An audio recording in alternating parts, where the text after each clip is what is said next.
तो ई वेस्ट का रिलेटेड हम कुछ फैक्ट देख लेते हैं। 69 आपको याद रखना है। तो 62 बिलियन किलोग्राम लगभग ई वेस्ट जनरेट हो रहा है ग्लोबली 2022 में।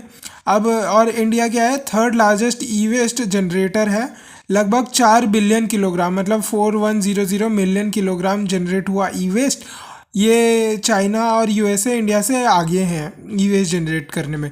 ठीक है, अब जो पर कैपिटा ई वेस्ट जनरेशन है वो सबसे ज़्यादा यूरोप के अंदर है, followed by Oceania and America. ठीक है, अब जो एस्टिमेटेड इकोनॉमिक वैल्यू है जो metal in the e waste मिलता है वो $90 बिलियन की लगभग है। ठीक है, जो आफ्टर 2010 वर्ल्ड की जनरेशन है ई वेस्ट की is rising almost 5 times faster than the documented e waste recycling.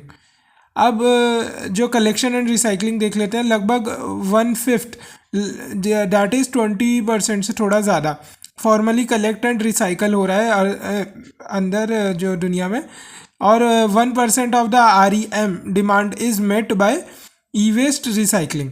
ठीक है, अब जो लगभग 81 कंट्रीज़ मतलब 42% of the all the countries worldwide उन्होंने ई वेस्ट पॉलिसी अभी तक अडॉप्ट करी है। तो हमने फैक्ट देख लिया। 69 आपको याद रखना है globally, 60 billion kilogram and $90 billion. ठीक है, India third largest e waste generator है और कितने कर रही है, 4 बिलियन किलोग्राम्स लगभग जनरेट कर रही है।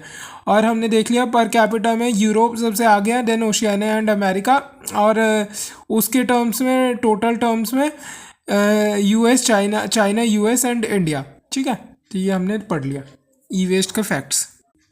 वैसे ये जो फैक्ट्स हैं ये ग्लोबल ई वेस्ट मॉनिटर के हैं जो 2024 में रिलीज़ हुआ। किसने करा ये, यूनाइटेड नेशन यूनिटार मतलब united nation institute of training and research, और यूनिटार ने करा, फिर ITU ने मिलके करा, international telecommunication union and foundation कार्मिगनेक।